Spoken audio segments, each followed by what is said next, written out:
வணக்கம். சினிபி.in ஒரு mobile review ஆப்புங்க.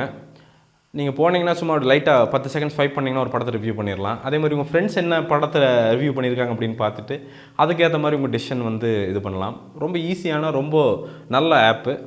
போய் இன்ஸ்டால் பண்ணி பாருங்கள், உங்களுக்கு உபயோகமாக இருக்கும் அப்படின்னு நான் நம்புகிறேன்.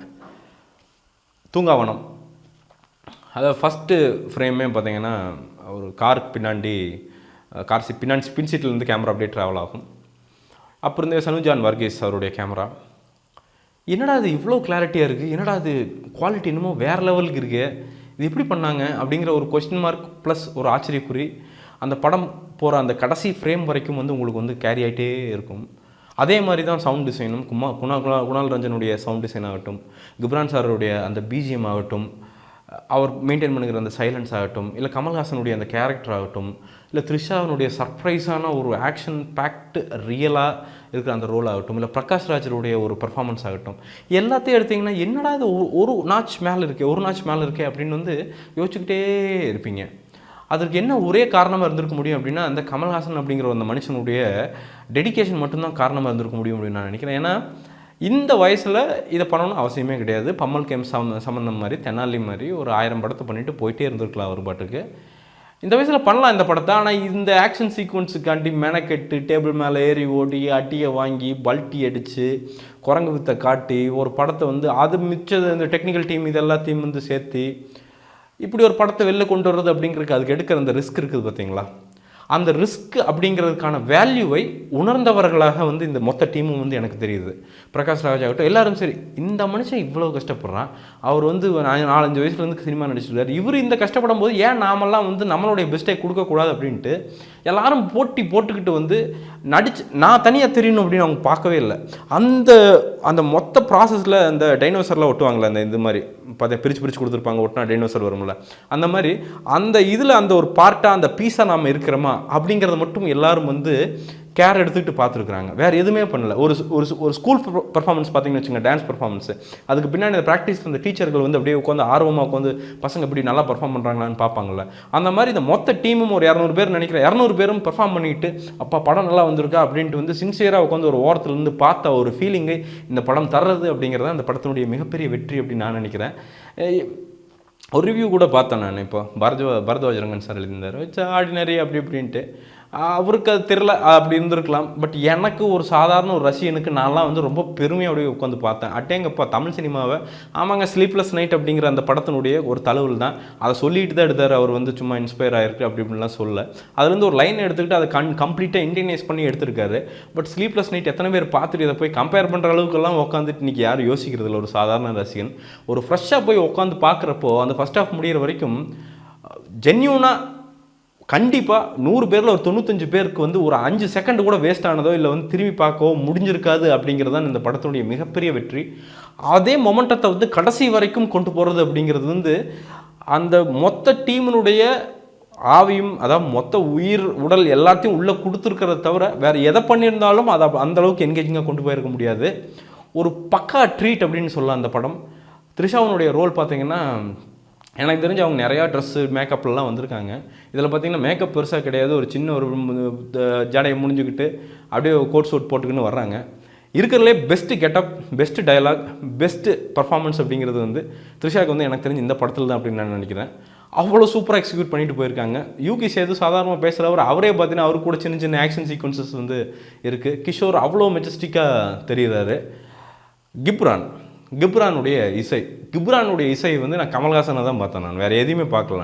அவருடைய இசையே வந்து கமல்ஹாசனோட வடிவம் தான் இருந்தது. என்ன கமல் வந்து சொல்கிறத ஒரு சிலவங்க வந்து ஒரு 40% எக்ஸிக்யூட் பண்ணுவாங்க. இவர் கமலோடைய நெஞ்சுக்கு நடுவில் போய் உட்காந்துக்கிட்டு அவர் வந்து அந்த எண்ணம் எப்படி என்னென்ன பல்ஸ் வருது அப்படின்னு அந்த பல்ஸையே வந்து இசையை மாற்றிருக்காரு அப்படின்னு நான் நினைக்கிறேன். அந்த பிஜிஎம் எல்லாம் பார்த்தீங்கன்னா, அதாவது ஒரு பார் இருக்கும், டான்ஸ் பார் இருக்கும், அந்த டான்ஸ் பாருக்குள்ளே ஒரு சவுண்டு போயிட்டு இருக்கும். அந்த சவுண்டு போயிட்டு இருக்கிறது வந்து இந்த ஹீரோ இருக்கிற அந்த மூடுக்கு ஏற்ற மாதிரி மேட்ச் பண்ணணும். இது ரெண்டையும் வந்து பேலன்ஸ் பண்ணணும் அப்படிங்கிறத கிப்ரான் வந்து இப்படிங்கிறதுக்குள்ளே அசால்ட்டாக பண்ணியிருப்பார். நமக்கெல்லாம் அதாவது பிஜிஎம் வந்து நல்லா சவுண்ட் ஆகிறது அது பெரிய விஷயம் கிடையாது. இந்த படத்தில் பிஜிஎம் அப்படிங்கிற மெஜஸ்டிக்காக சவுண்ட் ஆகும். அந்த படத்தை வந்து அப்படியே வந்து அப்படியே கேரி பண்ணி கீழே வந்து அப்படியே ஒரு தாங்கி பிடிக்கக்கூடிய ஒரு மிகப்பெரிய ஒரு பறவை கூட்டை தாங்கி பிடிக்கக்கூடிய ஒரு மிகப்பெரிய ஒரு ஆலமரம் மாதிரி வந்து இந்த பிஜிஎம் சவுண்ட் ஆகிறது அப்படிங்கிறது வந்து ஃபேண்டாஸ்டிக். கிப்ரான் சார் வந்து அடிக்கடி இன்னும் கமல் சாரோட ஒர்க் பண்ணணும். இன்னும் ஒரு 5-6 படம் ஒர்க் பண்ணாருன்னா யாருக்கு தெரியும் ஒரு ஆஸ்கர் வாங்கிட்டு நின்னாலும் நிற்பார். ஏன்னா அந்தளவுக்கு ஒரு டீட்டெயிலான சூப்பர் ஒர்க்கு நான் ரொம்ப ரொம்ப என்ஜாய் பண்ணி பார்த்தேன். அதே மாதிரி தான் குணால் ரஞ்சனுடைய சவுண்ட் டிசைன் அப்படிங்கிறது அவர் யூஎஸில் உட்காந்து பண்ணுறாரு. எப்படி பண்ணுறாருன்னு தெரில, சும்மா அப்படி சின்ன சின்ன சவுண்டுகளையும் வந்து அழகாக அப்படி அந்த கன் சவுண்ட்லேருந்து என்னத்தை சொல்கிறதுங்க, அந்த படம் ஃபுல்லாகவே வந்து அவங்களுடைய இவங்க 2 பேர்த்தினுடைய ஒருத்தர் கிப்ரான் 6 அடித்தாருன்னா அடுத்து அவர் 4 அடிச்சுட்டு இல்லாட்டி ஒரு 3 அடிச்சுட்டு கொடுத்துட்றாரு. அப்புறம் கிப்ரான் 6 அடிக்கிறது. இந்த மாதிரி மாற்றி மாற்றி டீம் ஒர்க்கு. சனி ஜான் வர்கீஸ் அவருடைய கேமரா ஆங்கிள்ஸ், அந்த லைட்டிங் இதெல்லாம் எங்கே வச்சார் அப்படின்னு தெரில.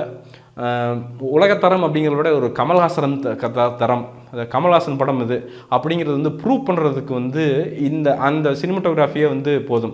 டக்குன்னு யாருமே டைட்டில் எதுவுமே பார்க்காம திடீர்னு போய் இடையில இப்படி பார்த்தாங்க வச்சுங்க, அந்த ஃப்ரேம் பட்ட ஓ இது கமல் படமோ என்னடா இப்படி இருக்குது அப்படின்னு யோசிக்க வைக்கக்கூடிய அந்த சினிமாட்டோகிராஃபி. ஜெயிச்சிட்டார் அவர்லாம் சனு. எனக்கு தெரிஞ்சு ஷான் முகமது அவருடைய எடிட்டிங் அப்படிங்கிறது ரொம்ப சிம்பிளான எலிகண்ட்டான எடிட்டிங். அந்த எடிட்டிங் வந்து எப்படின்னா அந்த ரோலர் கோஸ்டர், ஒரு டேஞ்சரஸான ரோலர் கோஸ்டர்களை கொண்டு போகிற அந்த தடம் அப்படின்னு இருக்குது பார்த்தீங்களா, அந்த தடம் தான் அவருடைய எடிட்டிங் அப்படின்னு சொல்லிடலாம். அந்தளவுக்கு தாங்கி பிடித்து அதை வந்து எந்த அளவு எப்போ மேலே ஏறணும் எப்போ கீழே ஏறணும் எல்லாத்தையும் டிசைட் பண்ணி ரொம்ப அழகாக ஒரு பேக்கேஜாக தந்திருக்கிற அவருடைய எடிட்டிங்க்கு வந்து மிகப்பெரிய ஒரு வாழ்த்து. கமல்ஹாசன்லாம் வந்து மனித பிறவியே கிடையாது அப்படிங்கிறது வந்து ஈஸியாக சொல்லிடலாம். இந்த வயசில் வந்து பல்ட்டி அடித்து, அதாவது அவ்வளோ சீரியஸாக ஒரு போயிட்டுருக்கிற ஒரு கதையில் உள்ளே வந்து ஒரு மகன் அப்படிங்கிற ஒரு சின்ன ஒரு பாச பிணைப்பை வைத்து அத்தனை சீரியஸாக பேசினாலும் மகன் கூட பார்த்திங்கன்னா ரொம்ப அவ்வளோவா பாசமாக பேசுவார். அதே மாதிரி ஒரு அப்பன் ஸ்தானத்தில் இருக்கிறப்போ வந்து மற்ற எல்லாம் போய் நான் பதவிக்கு எல்லாம் போய் டே நீ என் பையன்டா உனக்கா நான் என்ன வேணால் பண்ணுவேன் அப்படின்னு சொல்கிறப்போ நமக்கு வந்து அப்படி பக்குன்னு அப்படி தூக்கி வாரி போடும். அதே மாதிரி இவர் இந்த காட்டுக்கிற அந்த பாசத்தை அந்த பையன் ரெசிப்ரோகேட் பண்ணுறப்போ வந்து நமக்கு அப்படியே நிகழ வச்சிடும். அதெல்லாம் வந்து கமல் சார் மாதிரி ஆட்கள் தான் பண்ண முடியும். பிரகாஷ் ராஜ் அவர் பண்ணாத ரோலே கிடையாது. ஆனாலும் இந்த ரோல் பார்த்திங்கன்னா ஒரு சின்ன ஒரு தனித்துவமான ஒரு ரோலாக வந்து தெரியுது. ரொம்ப திருப்தியாக பார்த்த படங்க அது. மற்றவங்க என்ன வேணால் சொல்லிட்டு போட்டோம், நீங்கள் ஒரு சினிமா லவராக எங்கே இருந்தீங்கனாலும் நீங்கள் போய் உட்காந்து இந்த படத்தை வந்து பார்க்கும்போது கண்டிப்பாக டிசப்பாயிண்ட் ஆகிட்டு வெளில வர மாட்டீங்க. கண்டிப்பாக அப்ரிஷியேட் பண்ணிட்டு தான் வருவீங்க. ஸ்லீப்லெஸ் நைட்டே பார்த்துருந்தாலும் இது வந்து அதுக்கும் இதுக்கும் எனக்கு தெரிஞ்ச சம்மந்தம் இருக்கிற மாதிரி எனக்கு எந்த இதுவுமே தெரில. அவ்வளோ சீரியஸான ஒரு படத்துக்குள்ளே பார்த்தீங்கன்னா திடீர்னு ஒரு கிச்சனுக்குள்ளே போய் ஒரு சண்டை போடுவாங்க. அதில் ஒரு காமெடி கேரக்டர் வைத்துட்டு பார்த்திங்கன்னா போதைப்பொருள் கண்டிப்பாக சண்டை நடக்கும். அந்த போதைப்பொருள் வந்து டூப் பண்ணுறதுக்கு வந்து கமல்ஹாசன் மைதாமாவை வச்சு ஒரு பாக்கெட் நிறச்சிருவார். நிறச்சுமே அந்த சமையல்காரர் சொல்லுவான், என்னடா மைதா மாவு கண்டிடாட்டா இந்த அடி அடிச்சுக்கிறானுங்க அப்படின்னு வந்து அந்த சண்டையில் இடையில சொல்லிட்டு அவர் வாட்டுக்கு போயிடுவார். ஓகேவா? அந்த காமெடி வந்து உங்களை ஹிட் பண்ண வந்து ஒரு 5 செகண்ட் ஆகும்.